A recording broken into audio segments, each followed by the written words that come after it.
How's it going, everyone, and welcome to another video. Today we'll be talking about the June announcement that just dropped, what's coming, and my thoughts on everything that went down.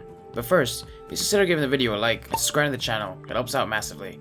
Now, let's get into it. To start with, I just want to say that I'm very disappointed with what was shown to us today from AGS. I took a day off work to be here today for this announcement that was hyped up to insane levels, just to be left extremely underwhelmed.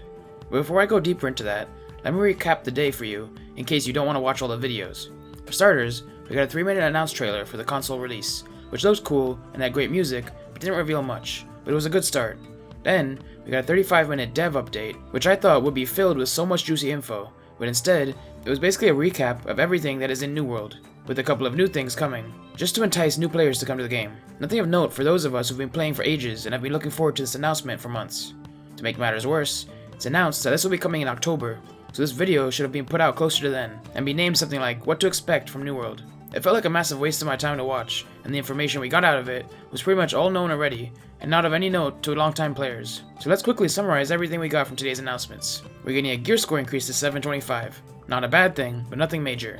The free-for-all island, we all knew was coming, is confirmed, and it will be known as Lawless Zones. You will go there, fight other players for resources, and then try to get out of there with the resources. You'll get tokens for doing so that can be spent on gear.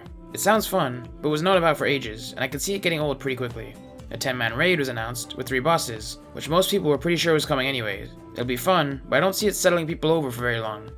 Bear mounts are also coming, which I don't think many people care too much about, especially considering all of the cool ones will be in the shop, and cost a fortune. If there were ways in-game to get cool looking ones, they could add more things to grind for and make it more exciting.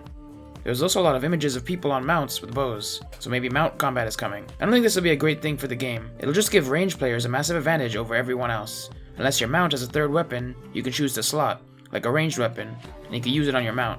If not, just a massive buff to bow and musket players. They also talked about some more soul trials coming, and you can do them over and over. They mentioned the rewards slightly, but not in enough detail. Honestly, it sounded like the rewards for this are going to be very mediocre. Cross-play between console and PC has also been confirmed, which would at least give a boost to server population, but surely, they will have to do a couple of fresh start servers when the console drops, to give the console players that true feeling of a game release. They also said new tech is being implemented to help with large-scale battles, and overall make the game feel better, but we'll have to wait and see on that one. I feel like they've said that before and not delivered. Cutlass keys will also be getting a rework to the zone, as confirmed by an image on their newly revamped website, and it looks pretty cool. Kind of Pirate Town, but that's just a visual change, not much content really. Now when you create your character, you can choose between archetypes for your playstyle, but really it's just an empty gesture, as it won't affect anything, as there's no classes really in New World. And swimming has been confirmed, but again was already known about for ages. Then they put on their website FAQ that if you haven't purchased the Rise of the Angry Earth DLC, when this all releases in October, you will not get the update to New World Eternum. I don't know if they worded things wrong, or how this will all work, but it essentially sounds like all the players who just own the base game, come October, will no longer be able to access the game, which if true, is a terrible decision. They're releasing on console, trying to get player numbers up, and this will just cut the numbers by a massive amount, pretty much counteracting everything the console release does. But that pretty much sums up all of the big content announced today.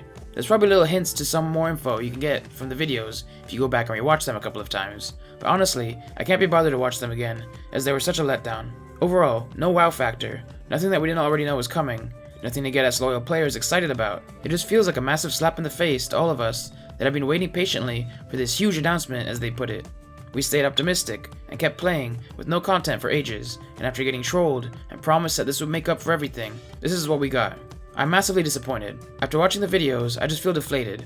I went and checked out other creators' streams, like Trick, BDLG, J Oddity, Rosie, and lots of others, and everyone feels the same. I have yet to find someone who was optimistic about what they saw today. Admittedly, everything coming is good for the game, but after months of no content, plus we have to wait another 4 months to get it, it's not enough, and it's taken too long.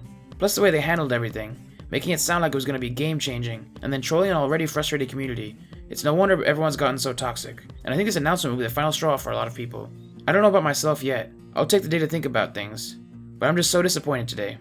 We really need to see the roadmap as soon as possible, and it's got to have a lot more coming, and a lot sooner than October, if I'm going to keep playing until then. But I don't want to make this video too long, as I don't like to make negative videos, but I just felt like I had to get this off of my chest. Let me know how you're feeling after the announcement today, and if you plan on sticking it out with New World or not. Also, please consider giving the video a like and subscribing to the channel. It helps out massively. But until next time, have a good one. Thanks for watching another video. you'd like to see me try out another game on my second channel in the Looter Shooter Warframe, click on the video to the left. Or, if you'd like to see me try out Destiny 2, click on the video to the right. And a massive shout out to all the channel members and patrons shown on screen now. If you'd like to get your name on screen, there's links to do so in the video description.